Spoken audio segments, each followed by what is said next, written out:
I call this meeting of the Judiciary Committee to order. Members and staff, this is our second remote hearing of the special session, and we are live streaming. Before we get started, I'd like to go through a few of the perfunctory items before our regular business.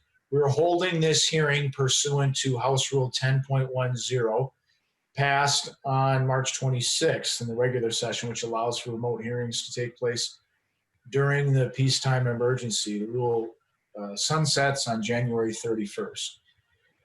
To mute, please keep yourself on mute when you're not voting or speaking. If you're on mute and you have this window selected, you can hold down your space bar to be heard and then let it go to be unmuted, but you have to be in this window to do that. If you're playing computer solitaire in another window and you press your space bar, you will not be heard. You have to be on Zoom. Committee staff can mute and unmute you and will assist when we move to voting. For those who call into Zoom, you hit *6 to unmute. And if you want to speak, raise your hand, use the raise your hand function. Do not take it down. Committee staff will take it down. If you're on the phone, you can hit *9 to raise your hand, or email Rachel Ganani, the committee CA, or Jenna Mouse, the committee legislative assistant. Thank you for being patient. We'll be taking breaks periodically. And also note that because this is a special session, we've got members and presenters who are in other committees at the same time. So bear with us because we may have to shuffle. That is not uncommon in special sessions or toward the end of a regular session. And it's made even more so now because of the multiple hearings going on related to these bills that we're taking at today. After consultation with my GOP colleagues, the procedural motions will be done viva voce, and we will do roll calls for bills that go to the general register or another committee, but for amendments or minutes, we'll be doing viva voce. I've been notified a quorum is present. The committee legislative assistant will call the roll to verify attendance. Chair Lesh. Present. Representative Moeller. Present. Representative Scott. Present. Representative Albright. Present. Representative Barr. Present. Representative Cantrell. Present. Representative Carlson. Present. Representative Considine. Present. Representative Hassan. Present. Representative Herr. Present. Representative Johnson. Present. Representative Liebling. Present. Representative Lucero. Yes. Representative Mariani. Representative Noor. Present. Representative O'Neill.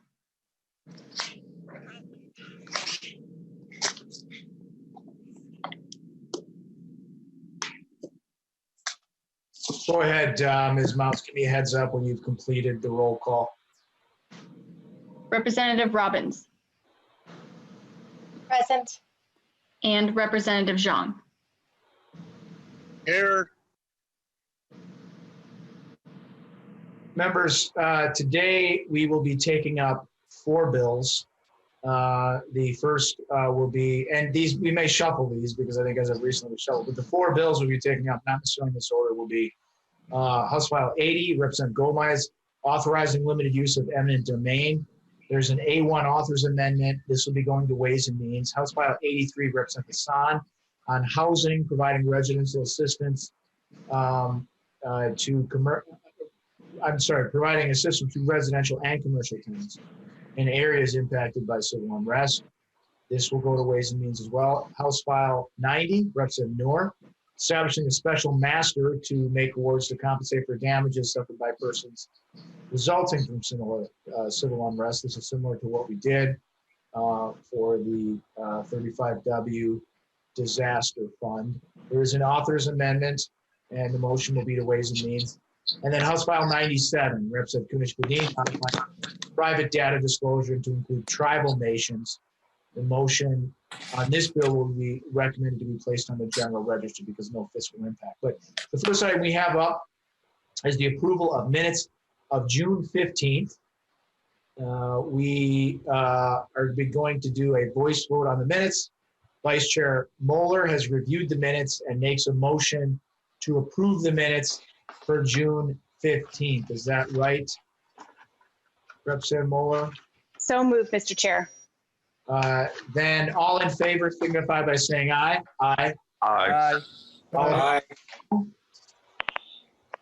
The motion prevails and the minutes of June 15th are approved. Now, recognizing we may need to juggle, Representative Gomez, are you queued up, ready to go, or do you got to be at another committee? How are you for going first? You good? Yep, I need to go first here because I'm presenting this exact bill in another committee that's happening right now, and I'm late in the order there. So if I can go first, that would be great. Let's get moving then. I move that House File 80 be recommended to be re-referred to Ways and Means. Representative Gomez, please tell us about your bill. And if you can, I know you will be brief, just be brief because we'll move forward to the A1 author amendment after that. Certainly, thank you, Mr. Chair. So today we're going to hear a number of different parts of the Promise Act, which is sort of a mouthful. I'm going to read it to you though. It's providing resources, opportunity, and maximizing investments in striving entrepreneurs. So this is for help in reconstruction of damage due to the civil unrest that took place mostly across Minneapolis and St. Paul, but also some other surrounding communities during the civil unrest, following the murder of George Floyd by the Minneapolis Police Department, which happened in my district. I don't know if you'd like me to give some opening remarks or move the amendment, or it's kind of up to you. Why don't you move the amendment and explain that, Representative Gomez? Yeah, so the amendment A2, no, it's the A1. I'm looking at at the version I'm presenting in the other committee. I think it's the A1 amendment. It's the A1 amendment. Yeah, so basically the underlying bill, House File 80, provides for some limited use of eminent domain to cities that were impacted by the civil unrest. And actually, but the amendment does constrain the geography somewhat. So it, instead of using basically the underlying bill uses the governor's executive order that called out the National Guard, so Executive Order 20-64, to define the geography that was eligible for this. And due to some feedback that I received, I know that eminent domain is a very powerful tool. And so we really want, when we're authorizing government to use it, we want them to use it judiciously. And so in response to some feedback that I got, I have constrained the geography to, you can kind of read it sort of Minneapolis on Lake Street and West Broadway and St. Paul and University Avenue. There's also this additional locations or zones designated by the governor in case there are, sort of damage outside of those zones that would need this tool. And then I have in the original bill has the section 2, which refers to a redevelopment moratorium. And this is actually a tool that cities already have via the use of interim ordinance to constrain development. And it's, it's sort of designed to protect against some of the issues that we already will see developing in these corridors.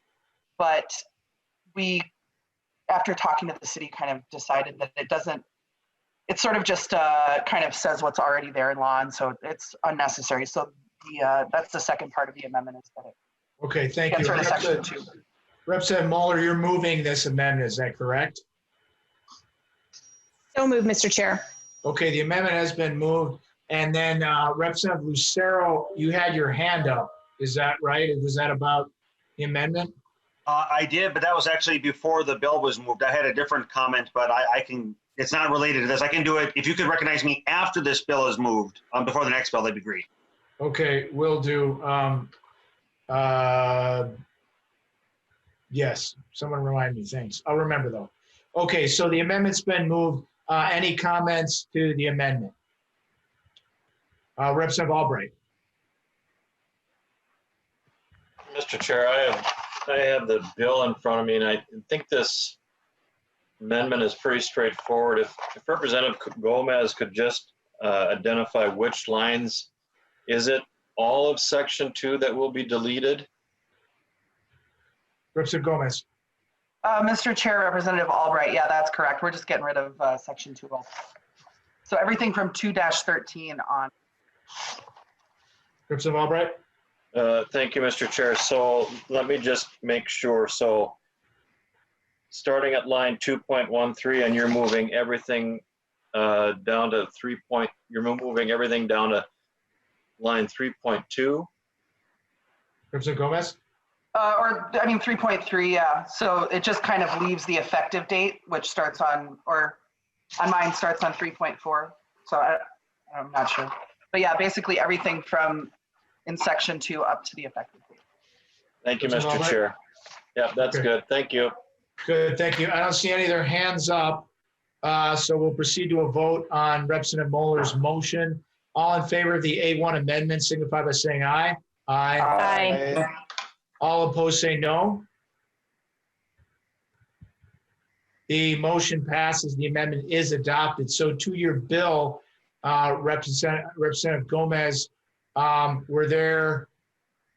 We've got Mr. McGrath here testifying in opposition. Do you have any testifiers in favor ahead of time? Mr. Chair, no, I don't. Okay, then we'll move to Mr. McGrath. Go ahead, Mr. McGrath. Please state your full name and title for the record. Chairman Lesh, members of the committee, Representative Gomez, thank you. My name is Lee McGrath. I'm the Senior Legislative Counsel for the Institute for Justice. The Institute for Justice is the nation's leading advocate against eminent domain abuse. And when I say abuse, I don't mean the use of eminent domain for the taking of private property for a road, a park, or a school. Those are legitimate public uses in which there is no dispute. What I do mean by the word abuse is the taking of private property from one private owner for the benefit of another private owner, a private developer. This is where the government is acting as a real estate broker, using its powers to force the sale of property. For 25 years, the Institute for Justice has litigated and lobbied across the country. Let me just quickly go through three cases that illustrate the type of abuse against which we have litigated. In 1996, a casino owner named Donald Trump wanted to take the property owned by Vera Coking. We represented Miss Coking, and we won against his efforts to collude with the city of Atlantic City to do the type of taking of private property that is inherent in this bill. Secondly, and most famously, we represented Suzette Kelo. She and her neighbors in New London, Connecticut, worked with us to take her little pink house and that case all the way to the United States Supreme Court on the question of whether New London could take her property for someone else's private development. We lost that case 5-4 at the Supreme Court in 2005. But the public reaction to the idea that a municipality could take someone else's private property, for another private developer was so strong. I think did Mr. McGrath freeze up, or was it just me? Mr. No, I McGrath? can still hear him. He was still going for me. It's you. Okay. Just you. All right, keep going. I unless will, you're done. Representative Lesh, thank you. I'm glad you interrupted when you froze. So after the Supreme Court decision, 44 states, including Minnesota, changed their law to prevent the very type of taking that is at at this bill. And then more locally in 2006, I represented Advanced Shoring, just a stone's throw away from the Capitol when the St. Paul Port Authority tried to take their property on Jackson Street. Mr. Chairman, my colleagues and I oppose this bill for two reasons. One, it is unnecessary, and two, it is unjust. It is unnecessary because Minnesota law would allow the city of Minneapolis and the city of St. Paul, and it allows every other city to take private property when the property is blighted, when the property has environmental contamination, or when the property is abandoned. Section 117 has enormous flexibility for the type of development that should occur in Minneapolis and St. Paul and across the state. In fact, it is so flexible that it allows the taking of one perfectly fine building for every one blighted or contaminated building. Secondly, Minneapolis and St. Paul enjoy already and don't need this bill because they could go into the marketplace and buy any property that they want. And it seems premature to suggest, Mr. Chairman, that there are holdouts that justify this power. The second reason for my firm's opposition to this bill, members, is that it is unjust. The Supreme Court called the eminent domain powers the despotic powers, in that they are a power to force someone to sell unwillingly his property. Most overwhelmingly, Americans oppose this. In fact, in 2006, 87% of Minnesota legislators in the House supported the bill that this House File 80 is attempting to circumvent. This bill is about force. It's about forcing a property owner to involuntarily sell his property. And it is targeted at the people who want to rebuild their own property. Having failed to protect their buildings from arson and thievery, now these cities want to use this despotic power to force the sale of their property. I submit to you, Mr. Chairman and members, nothing could be more wrong. I would be pleased to answer your questions, and thank you again for the opportunity to testify in opposition to House File 80. Thank you. Representative Lucero. Thank you, Mr. Chair. And then I will have a question for the bill author after we're done with for and against testimony. So my question for Mr. McGrath here is, what is the need for this bill? You cited the change in Minnesota law after the Supreme Court case. Is that change in Minnesota law that prohibits this action, is that what is the driver for the language before us so that it can create an exception to present Minnesota law? Mr. McGrath. Mr. Chairman, Representative Lucero, I think Representative Gomez might be in a better position, but what I suggest to explain the rationale for this bill, but what I suggest is that it is unneeded because under current law, Minneapolis and St. Paul can go out and buy the property. They don't need any eminent domain powers.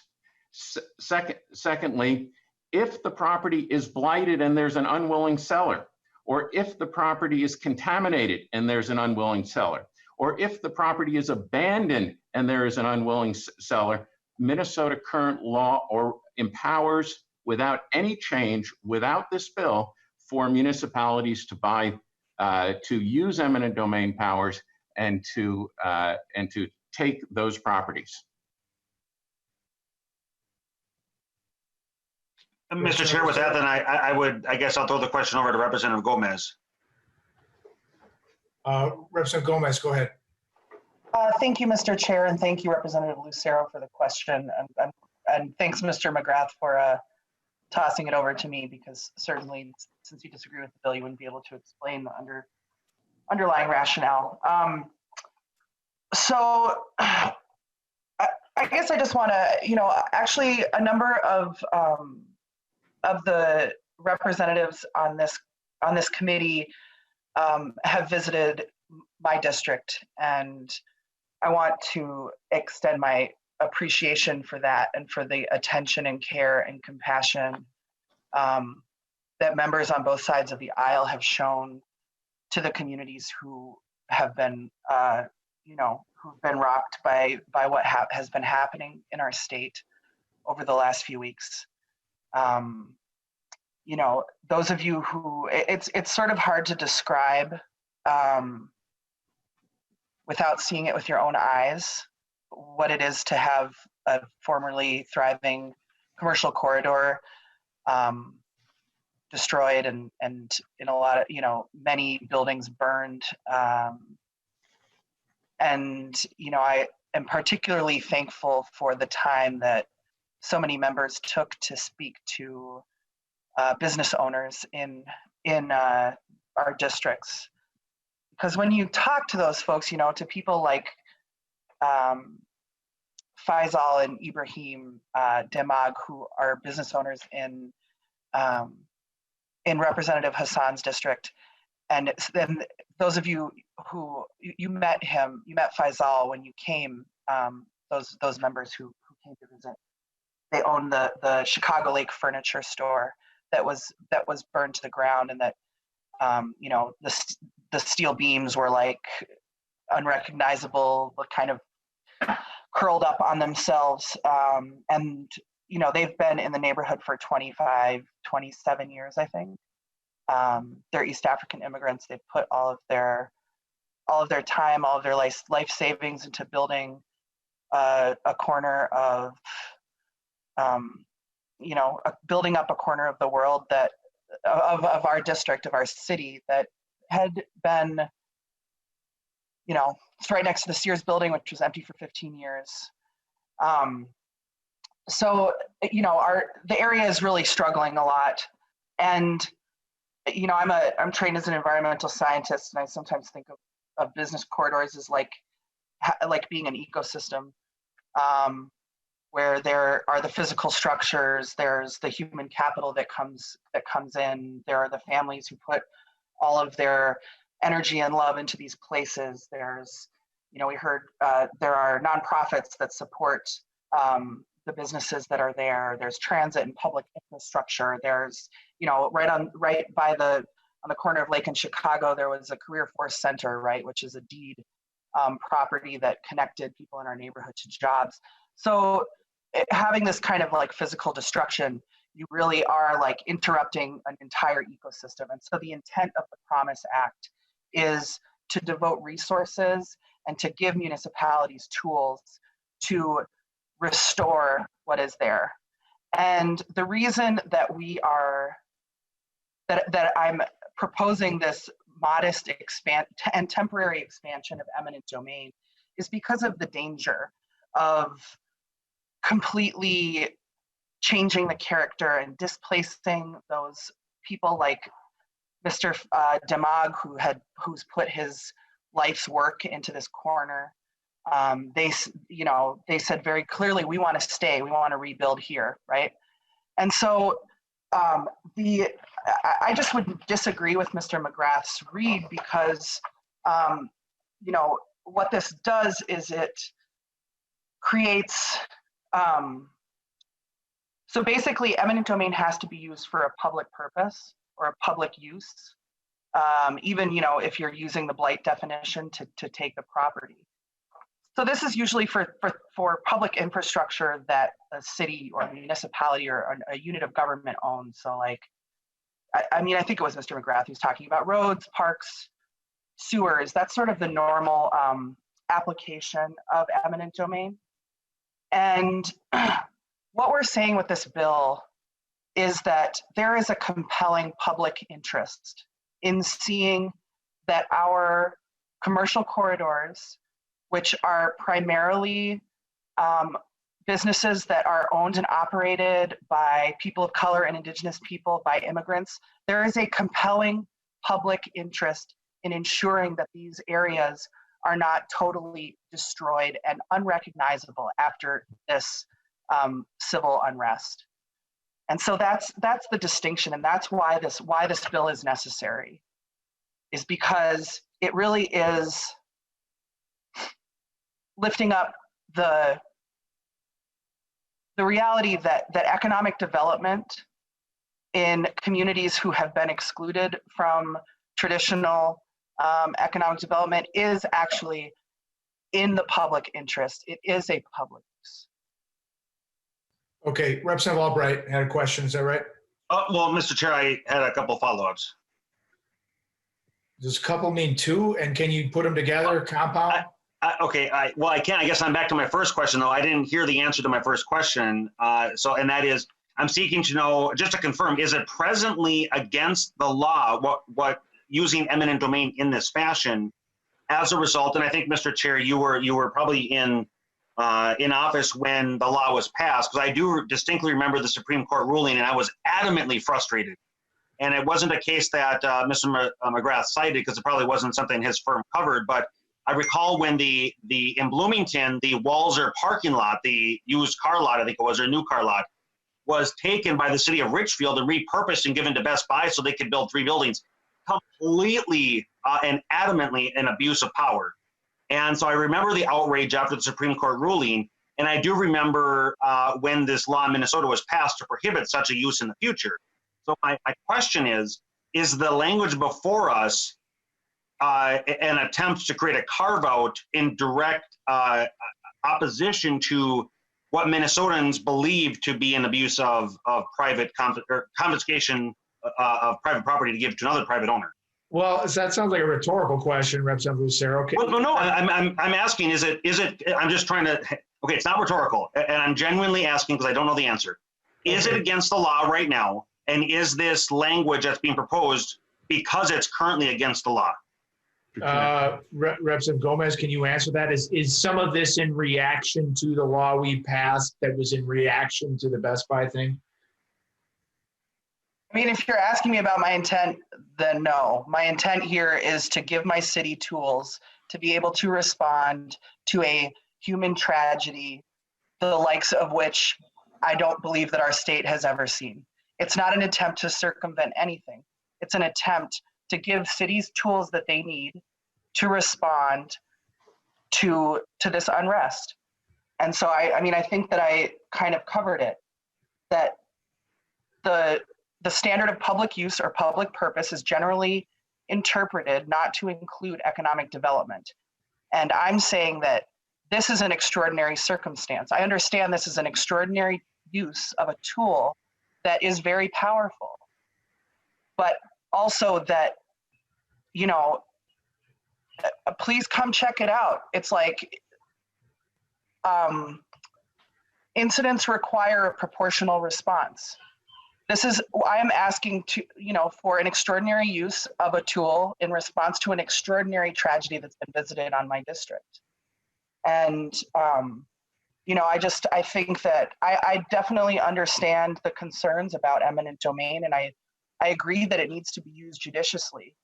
But what we have right now in these commercial corridors is people coming through with cash to people who have experienced trauma, who have lost everything, who don't have support, who are underinsured, who aren't sure what the future is going to look like.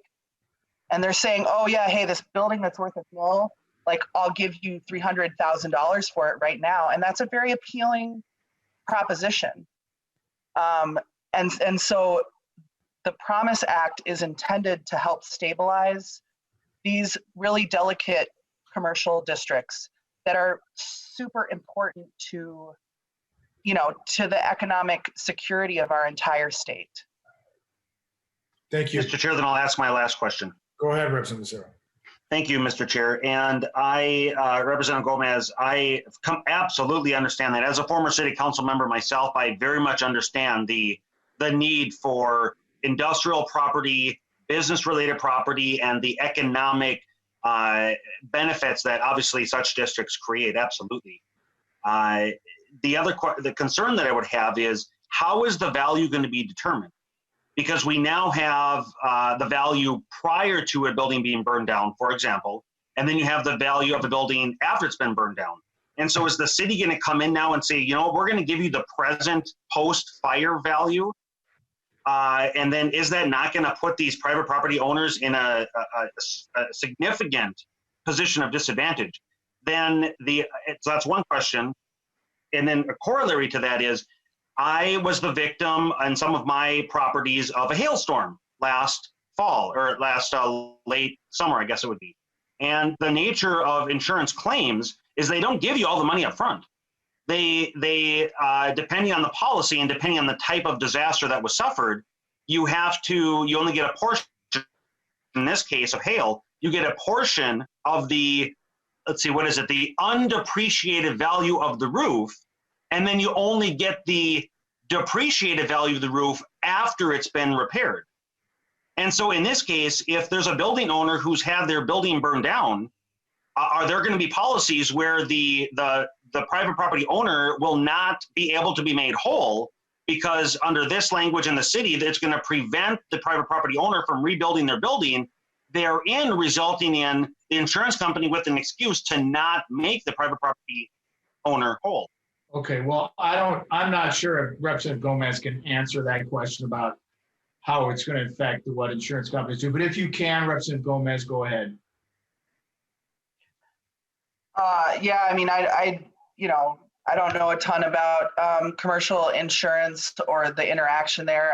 I believe that I don't know if a researcher can speak to the process for valuation of property, because that was sort of the first question. But we have deployed representatives of the Department of Commerce to come to our district. Representative Dean is carrying a bill that's part of the Promise Act that addresses, what Representative Lucero, what you're identifying is the really complex interaction of different sort of like mechanisms that exist both in the public and private sectors when you experience devastation of this level of physical property. And so yeah, I mean, if you want information about the specific process of valuation, I think that's actually a really good question. And I will consult with House Research and get back to you on that, because we are also dealing with that in the tax realm of sort of like what valuation do you use for the purposes of property taxes, and is there a way to kind of give some favor to some of these businesses as they try to recover. So I'm happy to follow up with you about the interactions between the property valuation and the insurance issues and this temporary and geographically restrained extension of eminent domain that I'm proposing. Okay, we've got Representative Cantrell, Representative Liebling, and then we're going to move to a vote. Representative Cantrell. Thank you, Mr. Chair, and thank you so much, Representative Gomez, for your work on this bill. Kind of to some of the narrative, I think, that Mr. McGrath has mentioned and that a couple others have talked about, and you've mentioned this as well, Representative Gomez. These are extraordinary circumstances. Your community has been facing something that is entirely unique, is something that is traumatic. And can you maybe say just a little bit about how this bill that you're carrying in particular is really, and this is my impression of the bill, and please correct me if I'm wrong, to ensure that opportunistic developers don't come in and change the entire culture and makeup of your community. Something that is intrinsically your community, that's what's on the line. Is that a correct interpretation? And if you just want to talk a little bit about that. Thank you, Mr. Chair. Well, thank you. And if you could, Representative Gomez, in your answer, be brief. I know you have to be in the next hearing, and we're a little bit over time on this as well, too. Go ahead. Yeah, thank you, Mr. Chair. Representative Cantrell, I think that's accurate. I kind of talked about the, that sort of balance of the ecosystem that we need in our business corridors, and that, if we do have speculators kind of coming through and scooping up property and sitting on it until they're ready to make a big profit on it, that actually doesn't serve the needs of the communities that I represent. It does not help the business owners who have been impacted by this, and you know, I don't think that that allowing that to happen, you know, is in alignment with the values that I have, and that I think that I saw and heard expressed by so many representatives that visited the district in their desire to help the existing business owners. Thank you. Chair Liebling. And I know Representative Albright had his hand up too, so we're going to call on Representative Albright and then we'll move to a vote. Go ahead, Chair Liebling. Okay, well, thank you. I mean, Representative Cantrell kind of went there for me a little bit. I just, you know, understanding the importance of what you're talking about, I'm just still a little bit unclear of how this tool would be used in this instance. And I mean, I'm understanding, I think, what the goal is here. And I'm just wondering, I mean, maybe you sort of addressed it and we can talk offline, but I feel like I need to understand more about the specifics of how this would be used to accomplish what you want to accomplish. That I think we all agree would be, most of us probably agree, is the right goal. But whether this is the right tool, I'm just a little bit unsure about that. But anyway, we can talk more later. Thank you. Thank you, Representative Liebling. Representative Albright. Thank you, Mr. Chair. Representative Gomez, I was one of those, and we talked specifically that about a couple Saturdays ago.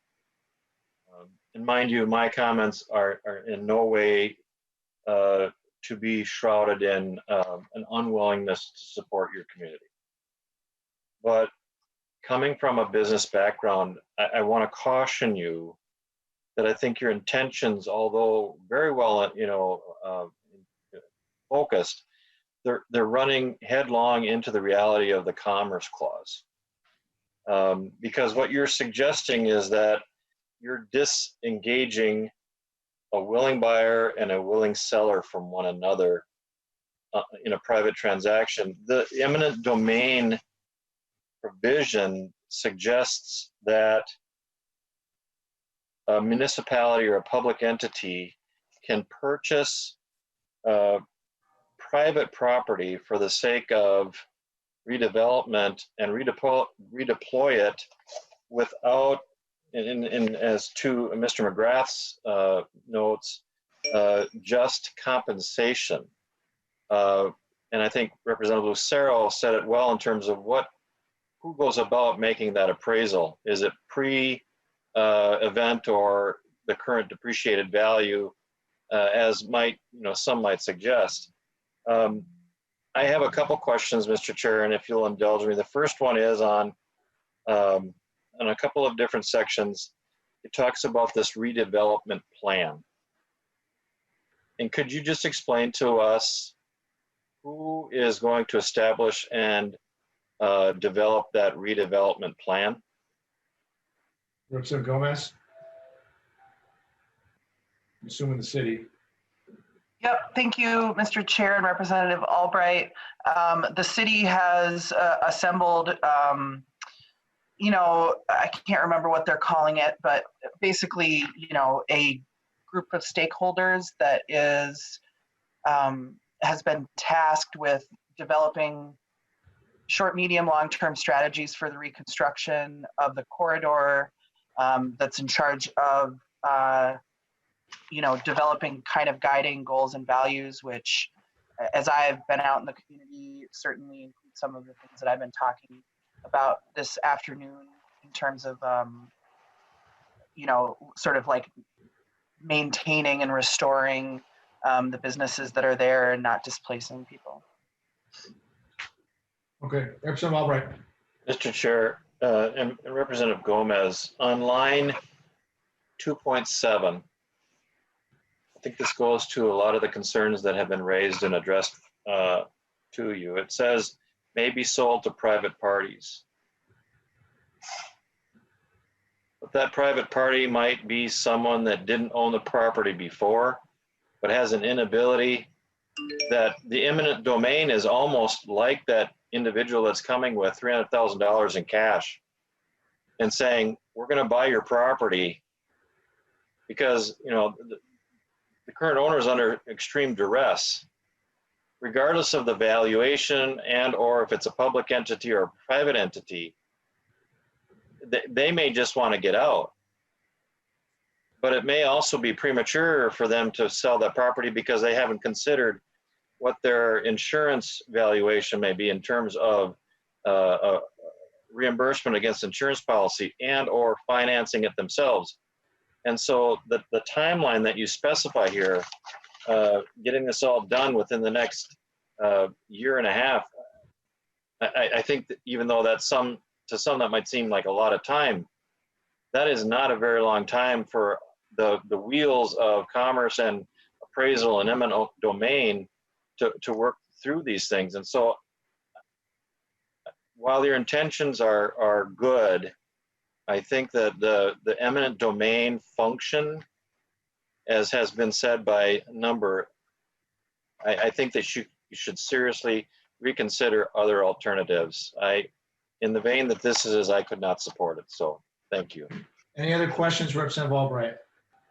No, Mr. Chair, thank you. Okay, thank you. Seeing no other questions from members of committee, is there anyone else on who's going to be testifying to this?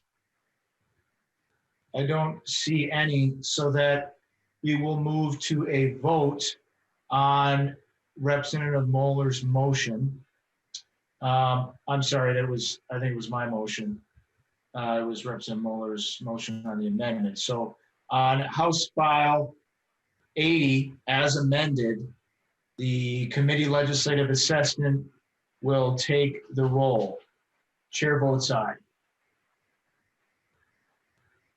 Representative Moeller, Yes. Representative Scott, No. Representative Albright, No. Representative Barr, No. Representative Cantrell, Yes. Representative Carlson, Yes. Representative Considine, Yes. Representative Hassan, Yes. Representative Herr, Yes. Representative Johnson, No. Representative Liebling, Aye. Representative Lucero, No. Representative Mariani, Aye. Representative Noor, Yes. Representative O'Neill, No. Representative Robbins, No. Representative Zhang. Yes.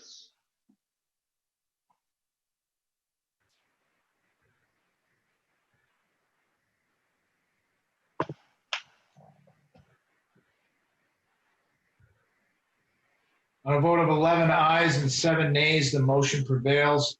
The bill as amended is referred to Ways and Means. Thank you, Representative Gomez. The next bill we have up on the agenda is House File Mr. Chair? 83. Who's that? Lucero. Representative Lucero, go ahead.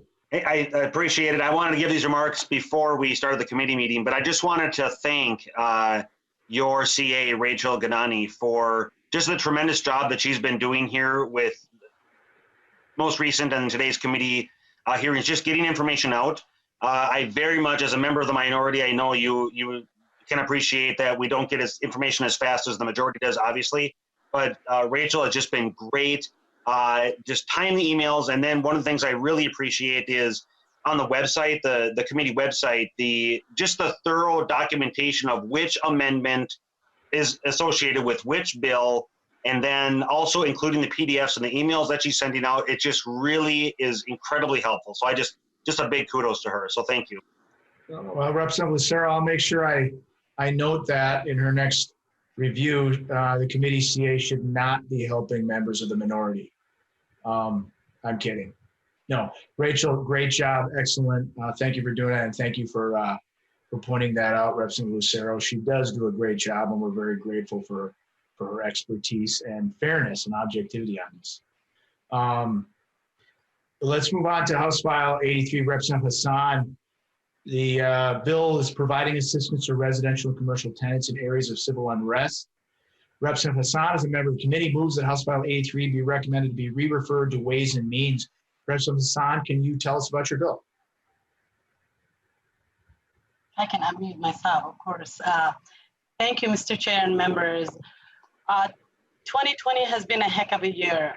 We witnessed a pandemic that closed our malls, restaurants, shops, gyms, and everything else, followed by an unjust murder of George Floyd in the hands of Minneapolis police. Then the civil unrest that burned down many small businesses in our communities.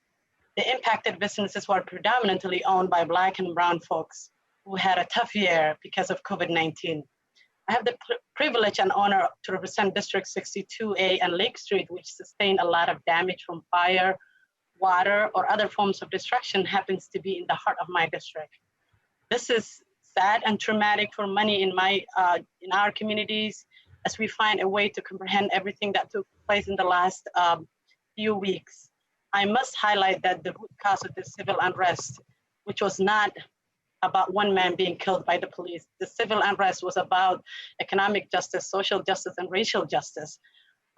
Black, Indigenous, and people of color in this country have been faced with systemic oppression that's as old as America itself. We were caught in the middle of two pandemics, COVID-19 and racial inequities that left many people in Black and Brown communities behind. Nonetheless, many of you have visited these areas and heard from owners who were in great pain and grieving the loss of everything they have worked for. On behalf of my community, I want to sincerely thank you for making the trip to see it for yourself. These folks, there were some folks who had stores 27 plus years and others who just opened their store right before COVID-19. During the last few weeks, we listened to our community, heard their voices on what rebuilding looks like. There has been a lot of concern about gentrification and displacement. Everyone is worried about newer buildings, which means higher rent, which means most of these tenants who are small business owners won't be able to afford. People are worried that there are going to be newer buildings, which means Starbucks, Trader Joe's, and other expensive stores that many in my community will not be able to shop. These discussions about gentrification led to the birth of House File 83. House File 83 is an act relating to housing, providing assistance to residential and commercial tenants in the areas impacted by the civil unrest. This bill caps the rent for both commercial and residential properties that are eligible for or who receive state funding related to damage and fire during the civil unrest in May and June. This bill does limit rent for those properties to the average rent in the first quarter of 2020, which is January, February, or March, or the last annual payment if rent is paid annually. This bill provides a residential tenant with enforcement provisions if this section is violated using existing tenant remedies and provisions. The rent restriction affects new and renewed leases after July 1st, 2020, and this lasts until April 1st of 2024. The property owners can increase rent annually during this period based on inflation. With that, I have a couple testifiers and I'll stand for questions. I hope you can support this bill. Thank you, Representative Hassan. Representative Hassan, I understand that you have several testifiers. The first I see is Swad Hassan. Please identify yourself for the record and begin your testimony. Hi, my name is Swad A. Hassan.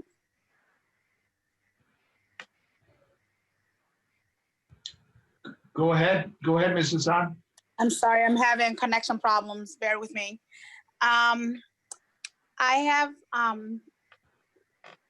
We've owned a business on Lake Street for over 20 years. In the past decade, we have seen many ways of changes take place on Lake Street. As the majority of minority own Lake Street on businesses, it seems like there's been somewhat of gentrifications. We've seen many landlords increase rent greatly in the past months. This has caused loss of many Native Americans and immigrants and Black and Brown owned businesses to close. These business owners are the backbone of their community. They offer products and services that the Main Street or the Fortune 500 companies don't. These services contribute to the state and often are undervalued and unnoticed. These services are products that are not found. And as someone who owns and operates on Lake Street for the past years, it's been tough at times. While landlord collects the checks for damages done to the buildings, even when coronavirus is going on and there's not many businesses, most of these landlords continue to collect money. Most business owners are barely making ends meet. Discriminated and insurance settlements, the lack of business due to the civil unrest have made it nearly impossible for small businesses to continue to drive. Businesses like us to operate on Lake Street. City of Minneapolis has decided to whether or not to value all its citizens in Minneapolis. Families are making decision whether to pay for rent or whether to keep their doors open. With the increase of the light on Lake Street, landlord will use this opportunity to further their benefits. Already high rents, leaving businesses with no choice but to walk away. Once they do this, they will take their place. How will the Main Street vibrant diversity of our city continue to strive? We ask that the city to place a cap on rents, giving these marginalized community of color a chance to get back on their feet. We ask the city to place a red tape on resale to ensure that minority of Minneapolis have a priority in sales.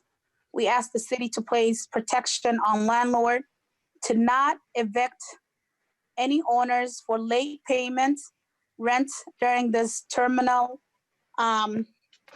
heartaches that's going on. We ask the city to provide relief funds directly to business owners and not the landlord who will still be receiving rent. If the Minneapolis is truly for increasing its engagement in Black and Brown and Native Americans and immigrant community, then they need to start here at Lake Street, where the life of an innocent Black man was taken, bright daylight. Now the rest of us are desperate and are in holding of our great Minnesotans to help out. Please do the right thing and act before it's too late. Our landlord has been collecting rent regardless whether we are operating and making sales or not. This makes it very difficult for us to continue to strive and be successful. Thank you for listening to my concern, and thank you for giving me the opportunity to speak with you today. Thank you for your testimony, Ms. Hassan. Aide Vasquez. Sí, buenas tardes. Hello, everyone. Mi nombre es Aide Vázquez. My name is Aide Vasquez. Yo tengo en el negocio 16 años. Mi negocio está localizado dentro del Mercado Central.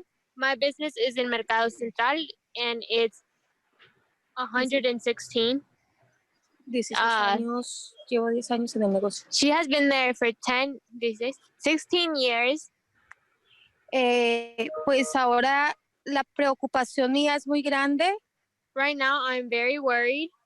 Porque cerramos los negocios desde marzo. Because I have had my job closed since COVID, so since March. Ya cuando teníamos quizás muchos de los negociantes un poco de dinero como invertir para poner las cabinas para protegernos del COVID. Once we all got a little bit of money and was able to put the COVID protection. Pues nos pasa lo de los saqueos. Was where all this hacking came. Estoy realmente preocupada porque ya son casi 4 meses sin poder trabajar y la renta sigue subiendo. I'm very concerned and worried because since all of this went down, they're raising up the rent and I don't have money. muchos de los comerciantes latinos queremos seguir adelante. A lot of us, the Latino community, want to continue and proceed. Pero no tenemos el capital para continuar. But we don't have the capability to actually succeed. Necesitamos el apoyo de ustedes. We need you guys to help out. Porque de cualquier manera somos conscientes que movemos la economía de Lake Street. Because regardless of anything, we know that we are there and we are helping Lake Street grow. Y de estos negocios es que muchos de nosotros sacamos nuestras familias adelante. With a lot of these stores and on Lake Street,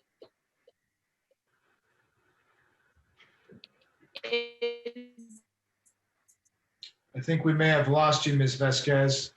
all this to actually help their families succeed. Hello, can you hear me? Yes, yes, we can hear you now. Proceed, All right. I'm sorry. Alrighty. Entonces, ¿qué dijiste antes de eso? Que necesitamos la ayuda urgente. We need help urgently.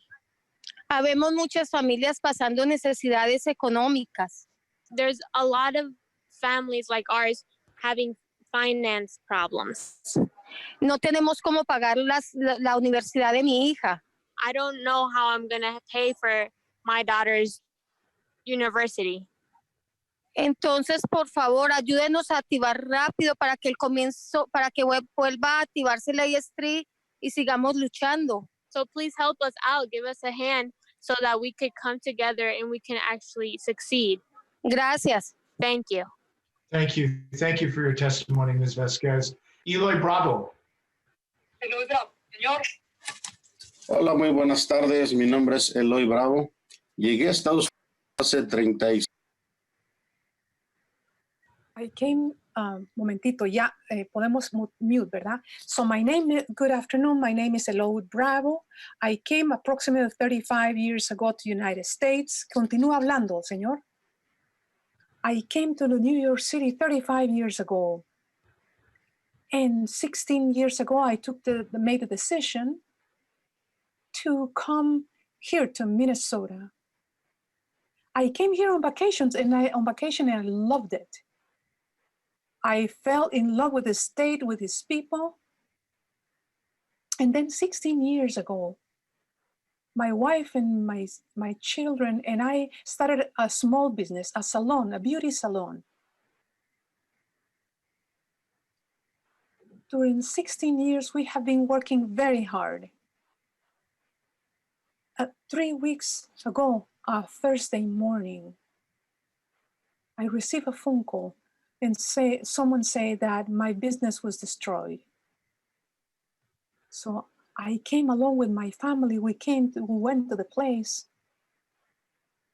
And when I saw the devastation in the place, my heart and my soul were broken. To see 16 years of our work, our hard work, our effort, all on the ground, wasted. Everything was destroyed, everything was vandalized. So I want to request and ask you to please help us. Help us. We don't want to leave Lake Street. Lake Street for me is one of the most beautiful things that I have seen since I came to this state. So I don't want us to oust us over there because of the rent are going to be up and higher. And I am requesting your help so we can reconstruct our businesses, so we can reconstruct Lake Street. And beforehand, I want to say thank you very much to all of you from the Latino families, from people that work very hard with me, because they also have families to support. They also have their own expenses. So we want to work hard again. Thank you. Thank you very much for your time. God bless you all. Thank you for your testimony, Mr. Bravo. We are going to skip direct testimony from Mr. Elwood, but he is the subject matter expert. and he will remain here for questions if members have them. So are there questions from members of the committee for House File 83? Representative Lucero. Thank you, Mr. Chair. The first question I would have for the bill author is when I'm looking at line 1.21, it talks about calculating the consumer price index for all urban consumers. What is the scope to calculate that index? Is that the street, Lake Street? Is that the city of Minneapolis? Is it 7-county metro area? Is it the state as a whole? I believe it's the metro, 7-county metro area because. I think you're muted, Representative Hassan, or frozen, one or the other. Can you hear me? Chair Lesh, I can hear Representative Hassan. I think you were breaking up though, Chair Lesh. I think your connection may not be super solid. Got it. I'm gonna stop my video. Mr. Chair and Representative Lucero, I believe it's the 7-county metro. It's not only Lake Street that was impacted. It's not only City of Minneapolis that was impacted. City of Minneapolis, City of St. Paul, and other surrounding suburbs, some of them were impacted. So I believe it's the 7-county metro. Okay, Representative Lucero. Thank you, Mr. Chair. Okay, so that being the case, we're going to use inflation and other variables to calculate the consumer price index of the entire 7-county metro area. That's going to include counties that were not impacted, that may have different variables that have an impact on price increases or decreases that have nothing and no association with the very limited and focused area of a particular street and the immediate surrounding areas in the city of Minneapolis. I'm concerned with that because what if there was a new cost, because I see on the last line of the bill that this is in effect until April 1st of 2024. What if there are localized expenses that the property owner, the landlord, has to now incur that aren't reflected in the broader calculation for the CPI of the 7-county metro area? One example, I have a commercial building that my lease with my tenant expired April 30th of 2020, right? So literally 6 weeks or so ago. And I had to renew the lease on May 1st. So that would be in scope of the lease that you're talking about here. And my lease was for 2 years. And so I'd have to calculate using the rent paid by my tenant for the months or the year prior. But since the last time we signed the lease, we've had a significant tax increase because there was a school levy that was passed. And I'm sure you're probably aware that school levies disproportionately impact commercial industrial property than they do residential property. So what you're saying is I would have to incur, I as a landlord would have to absorb that significant cost increase, and I couldn't factor that into passing that along to the cost to my tenant. Is that correct? Representative Hassan. Mr. Chair and Representative Lucero, I want to correct one thing first. You keep saying that one street and the city of Minneapolis. This impacted areas are not one street. It's not the city of Minneapolis alone. The city of St. Paul has many damages, and there are other cities that have damage. So I want to correct that for the record. And then I also want to ask Mary Mullen to maybe clarify the answer for Representative Lucero, because she was the one that helped me craft this bill. Can you answer that, Ms. Mullen? Chair and members, a few people are blinking out and I can't really hear them, but I believe the question is sort of why the consumer price index for urban areas is being used. That is a common way of calculating inflation, both in Minnesota statute and in the entire country. So we use it in a wide variety of ways in statute, including in taxes and in other areas. So it's a pretty common thing for Minnesota statute. Okay, Representative Lucero. Mr. Chair, thank you. And thank you, Ms. Mullen. But that wasn't my question at all. My question is, when calculating inflation, it's not going to take into account very specific cost increases that a landlord may incur. And the example I'm citing is, we had a school levy pass in our area that impacts only the commercial industrial property and residential property and other property in the school district. And that well exceeds 2.5%, 2%, 2.25% inflation. And if I'm understanding the bill correctly, as a landlord, would only be able to increase my rent to inflation that is calculated across the 7-county metro area, but doesn't take into consideration localized events where my cost increase could well exceed the cost of inflation. So what am I supposed to do as a landlord? My question is, what do I do? Because I can't raise the rent and it may put me in the red. Ms. Mullen, did you get that question? And can you answer that? Chair and members, this bill does limit the rent to an increase that only would take into calculation the inflation, and that would be the only rent increase allowed until April of 2024. So for a period of time, whatever other reasons a landlord might have for increasing rent, it wouldn't go beyond the inflation percentage. Thank you. Representative Lucero. Thank you, Mr. Chair. Well, that answers it. So if I incur costs that exceed the calculated CPI, I am not able to increase the rent. So essentially, I'm being forced by this bill to rent property to my tenant at a loss. How is that economically sustainable? And this goes on for 4 years. I can't believe that we're going to, you're saying the government has the authority. Hey, private property owner, not only are we going to confiscate your property or threaten to, right, through eminent domain, but now even if we choose not to, we're going to force you to rent it out at a loss. You know what I would do? I would shut the building down and I would evict my tenants. And that's going to have the exact opposite impact. Why? I just don't understand the rationale behind this whatsoever. The last question I would have, Mr. Chair, and to the bill author is, how do you think that is economically viable? Well, Representative Hassan, if you want to, it's a rhetorical question, of course, answer accordingly. Thank you, Mr. Chair, and Representative Lucero.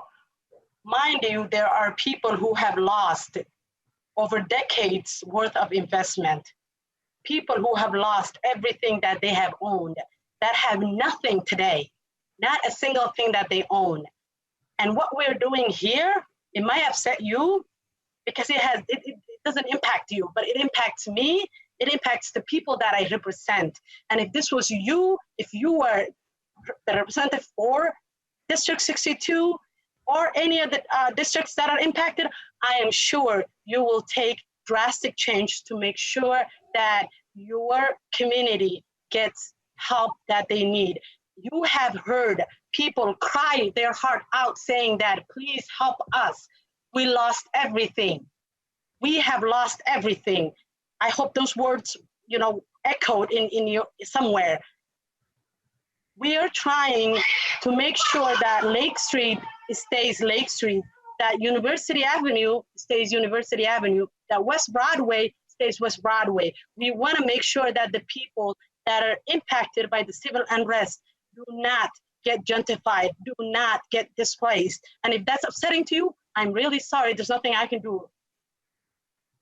Representative Albright. Thank you, Mr. Chair. Representative Hassan, let me paint a question for you. So on Lake Street, if a proprietor's building burnt down, and to replace that building costs 25% more based upon upgrading to the current code to the regulatory environment that the city would, have to enforce on that new building, it costs 25% more than what the appraised value of the building was. They have to take out a mortgage to pay for that and finance the building, rebuilding of their business. And let's say they sublet it out and lease it out to tenants.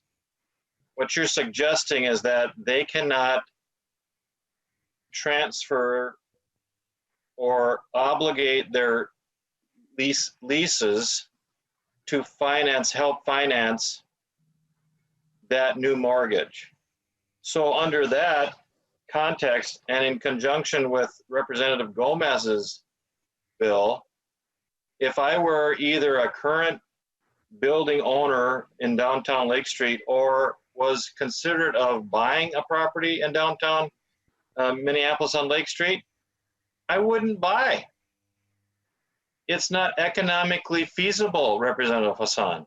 You are imposing on either an existent incumbent property owner who needs to rebuild or someone that would come in and purchase the property with every intention of keeping the flavor and character of Lake Street.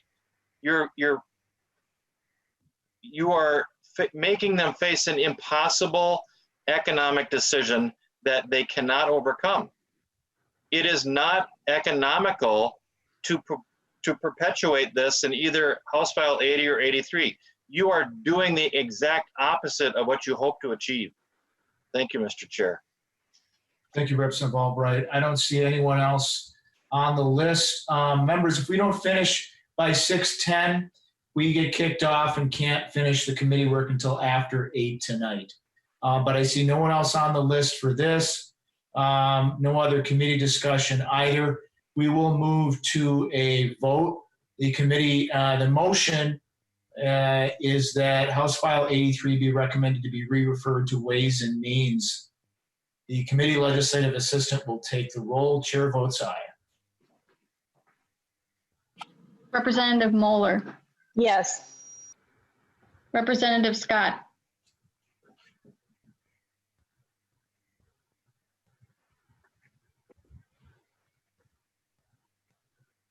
Representative Scott.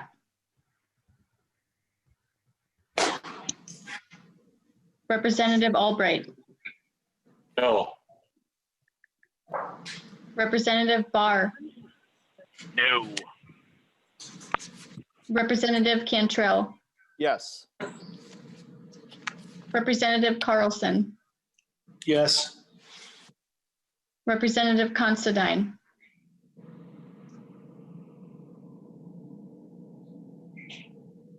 Representative Considine. Representative Hassan. Representative Herr. Yes. Representative Johnson. No. Representative Liebling. Yes. Representative Lucero. No. Representative Mariani. Yes. Representative Noor. Yes. Representative O'Neill. No. Representative Robbins. No. Representative Zhang. Yes.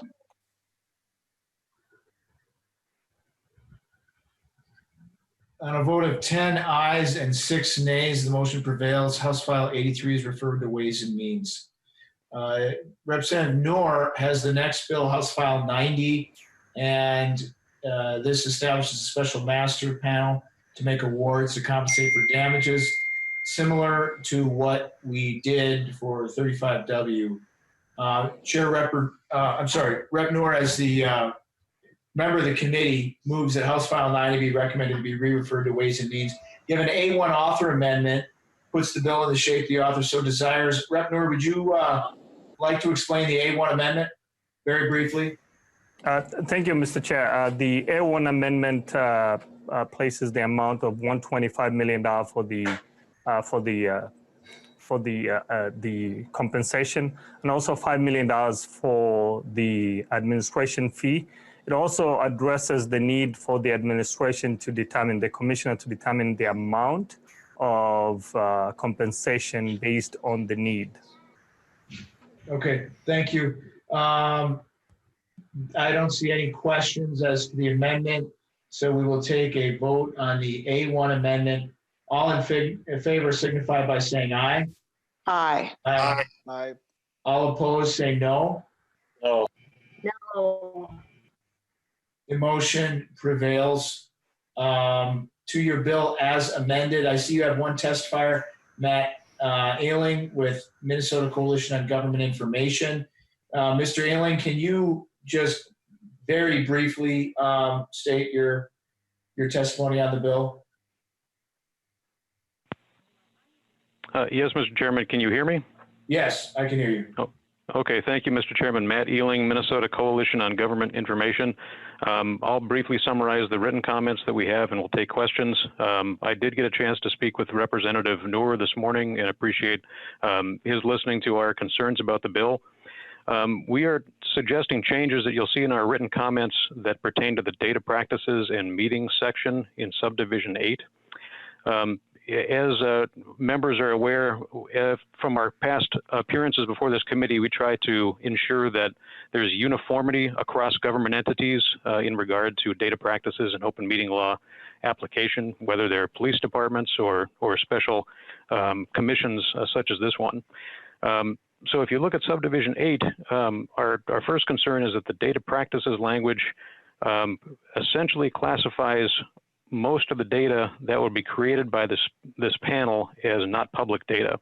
It says at line 5.4, data collected, created, or maintained by the panel related to a claim is essentially private data on individuals. And since the full purpose of this panel is to adjudicate these claims, that essentially touches every piece of data or almost every piece of data generated by the panel, thus making it not public. The open meeting law provision that we'd like to see changed is at line 5.13, which specifies that meetings of this panel are not subject to the open meeting law. So what we've suggested instead, if you look at our written comments, is that the language be changed so that only the claim data submitted by individuals and businesses and nonprofits is classified. The rest of the data, which would pertain to minutes and meetings, meeting minutes, memos generated by the panel to document how it conducted its operations, would be public.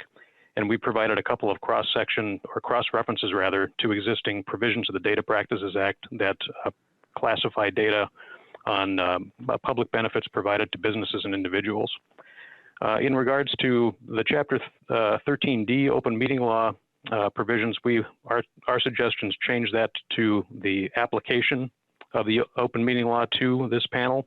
I would note for members that the panel, the open meeting law under its existing composition does permit otherwise open meetings to be closed momentarily for the discussion of sensitive medical data or mental health data or other sensitive data on individuals. So to the extent there's concerns over testimony provided by members of the public seeking claims or submitting claims that stray into sensitive areas, those could be temporarily closed. But the bulk of the panel's deliberations would be public if you apply the open meeting law. And that benefits everyone, those who are submitting claims, the press who's trying to track this process of the distribution of this large amount of money, and other members of the public. So those are the suggestions made to Representative Noor, and I'd be happy to stand for questions. Thank you, Mr. Ealing. This committee has always taken very seriously concerns put forward by the Minnesota Coalition on Government Information, and it's my hope that Representative Noor will work with you on this as we move forward. It is my intent to support the bill today as is, with that caveat, in the hope that we can get to that point where it addresses those concerns. Other questions or statements from members of the committee? Seeing none, then we will move to a vote. Mr. Chair, Representative Albright. I'm sorry, Mr. Chair, I raised my hand real late. And this is a legal question, and I perhaps might ask it directly of you. But on line 5.11,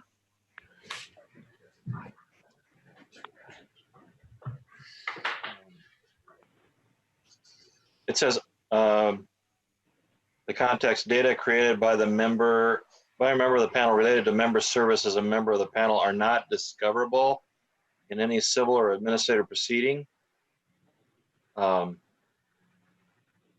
This may sound naive, Mr. Chair, but can we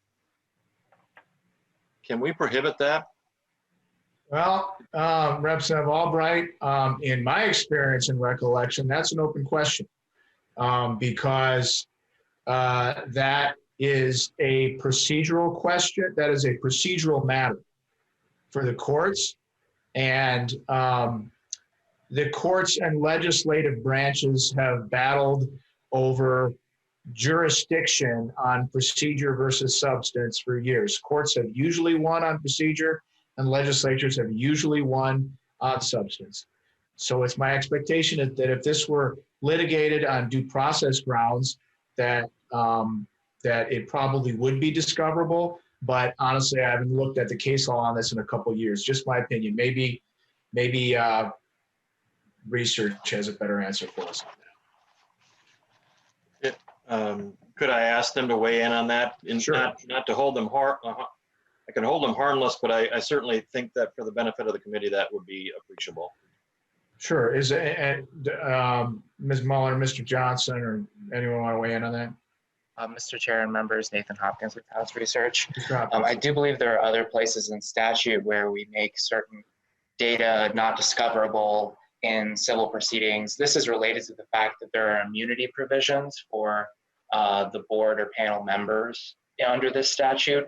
So the idea is that they wouldn't be subject to civil litigation about the awards that are being created and given under this statute.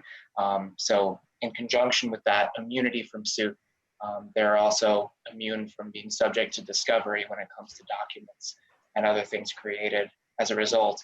I think that your answer was on point with regard to if someone were to bring a lawsuit and try to request information through discovery, it would be up to the court, I think, to determine whether or not they would be able to access the documents under the statute. Representative Albright. Thank you, Mr. Chair. Representative Noor and I had the occasion of sharing a good part of state government finance earlier today, discussing the merits of House File then 89. I understand this is a clone of the same, so I don't have any further questions. Representative Noor has received and made a response to me, and I'll wait for Ways and Means before I follow up with him. Thank you. Thank you. Representative Robbins. Thank you, Mr. Chair and members. Thank you, Representative Noor.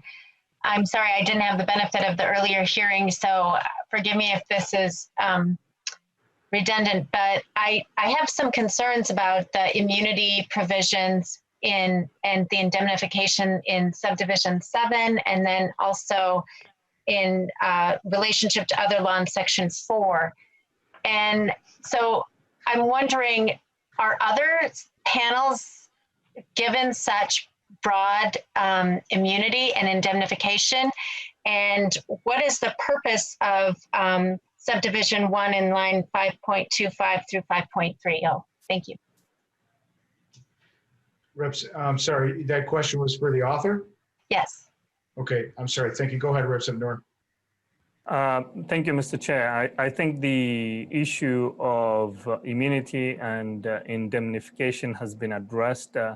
This is similar to what has been created before, and it also addresses the need to ensure that the panel have that security for them to do the work that is necessary to provide expeditious services and also to address the need that exists on many of the areas that have been impacted.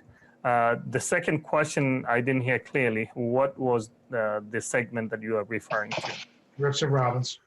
I'm sorry, subdivision 1 in section 4, it's lines 5.25 to 5.30. I'm wondering why, how you're tying this to, is it an attempt to indemnify the state or the city? Or why is this necessary? Representative Noor. So I think I will defer this to the council to explain that segment of the bill. Mr. Hopkins.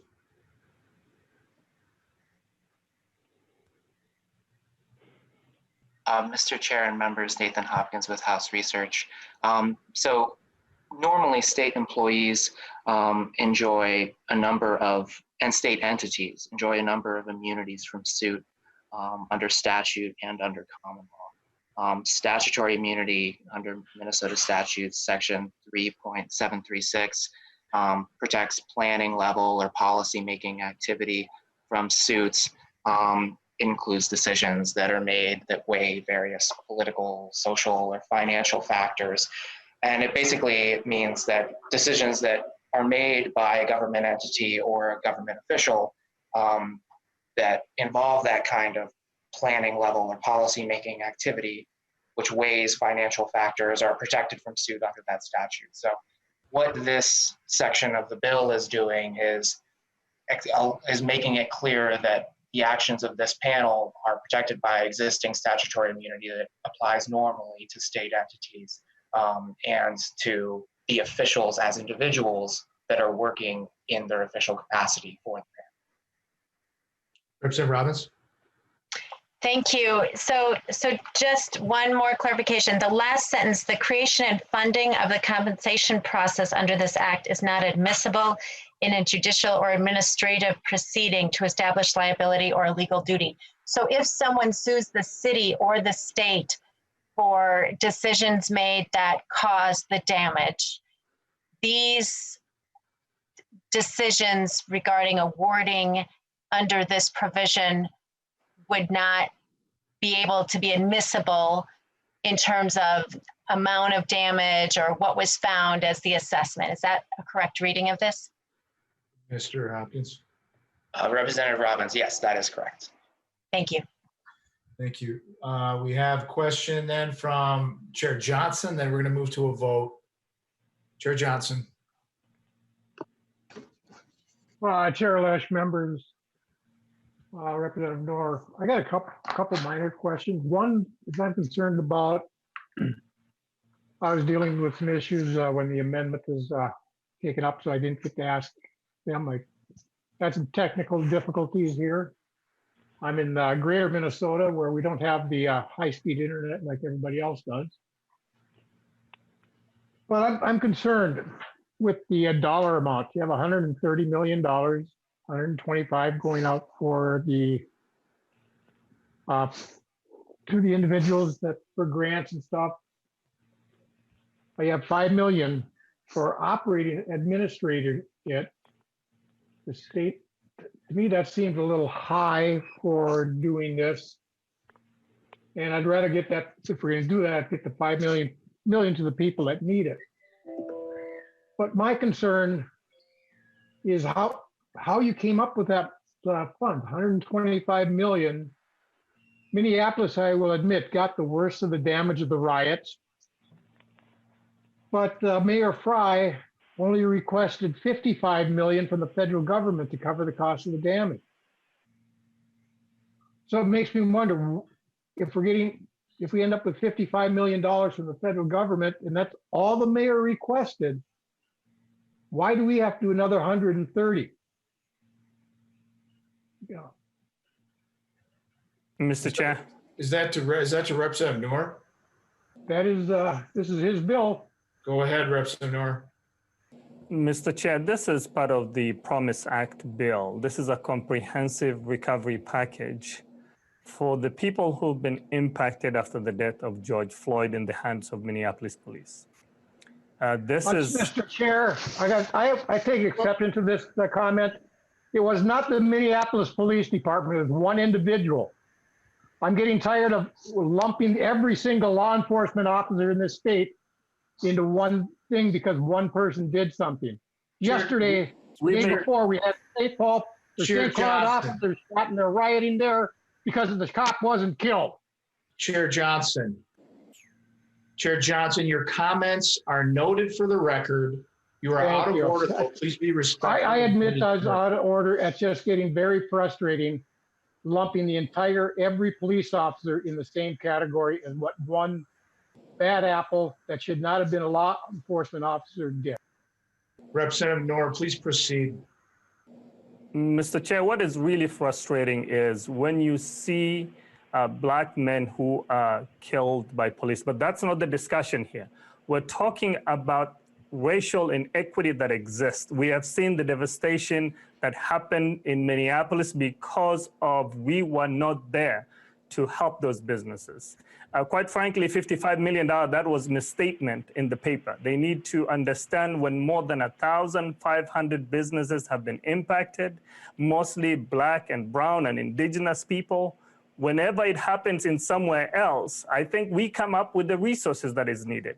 But when it comes to helping addressing the structural issue, the economic inequities that exist in our state, 125 million, it's not something significant. I think we can address the underlying issues, and this is one of them. So I think what we need to look into is how do we uplift the lives and the livelihood of the people who have been impacted in the state of Minnesota.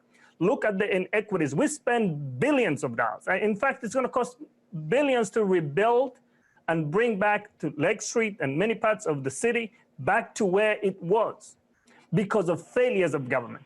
We have to admit we failed the people of Minneapolis, we failed the people of St. Paul. It's our obligation, it's our duty, it's our promise that we need to stand with those families who are making their livelihood. And this bill addresses one component of it, and we need to look into the sections that we're supposed to be dealing with on the data practice and the immunity sections, but not overall goal. I think we'll have that conversation in Ways and Means once this bill goes there. Thank you, Mr. Chair. The motion from Representative Noor is that House File 90 as amended be recommended to be re-referred to Ways and Means. The committee legislative assistant will take the roll. Chair Lesch. Chair votes aye. Representative Moeller. Aye. Representative Scott. Representative Albright. No. Representative Barr. No. Representative Cantrell. Aye. Representative Carlson. Yes. Representative Considine. Yes. Representative Hassan. Yes. Representative Herr. Yes. Representative Johnson. No. Representative Liebling. Yes. Representative Lucero. No. Representative Mariani. Yes. Representative Noor. Yes. Representative O'Neill. No. Representative Robbins. No. Representative Zhang. Yes.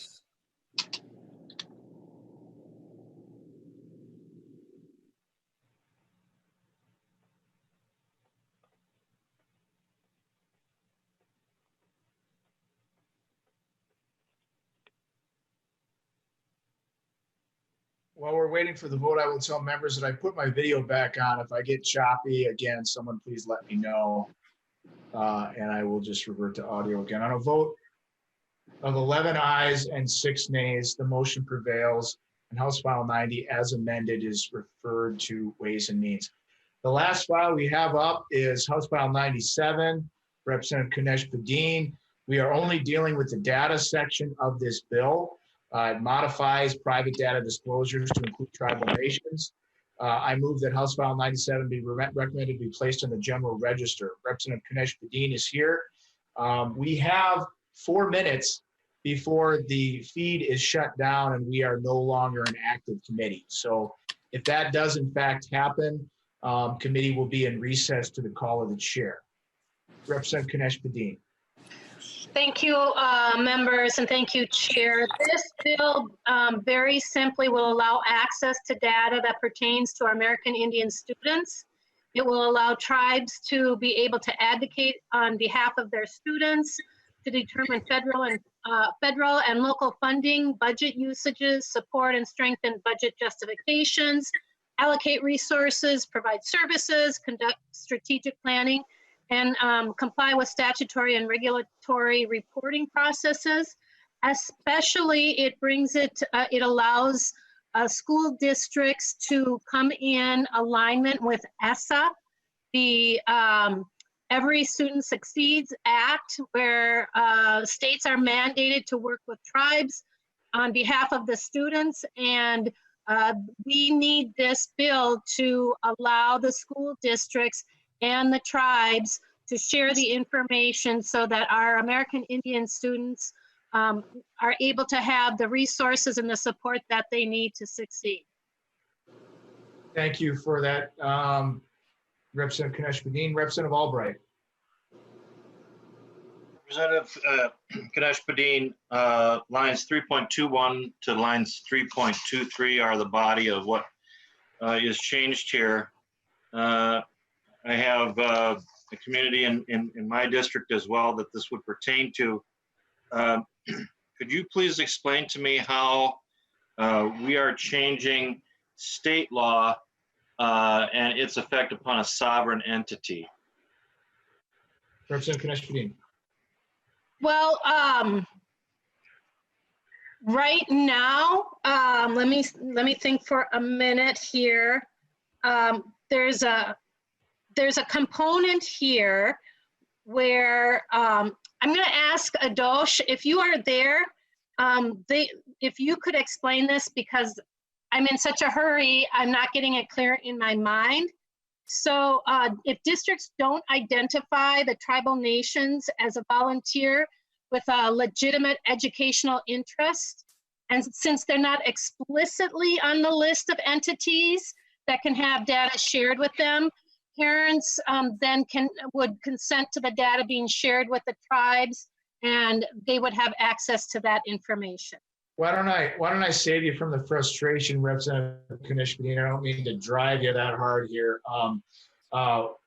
We are going to have to come back to this. There's 1 minute left before the feed cuts us off, and I expect Chair Scott has some questions about the data provision of this as well. We're not going to be able to complete it, so I am going to hold us now. And for now, committee is in recess to the call of the chair.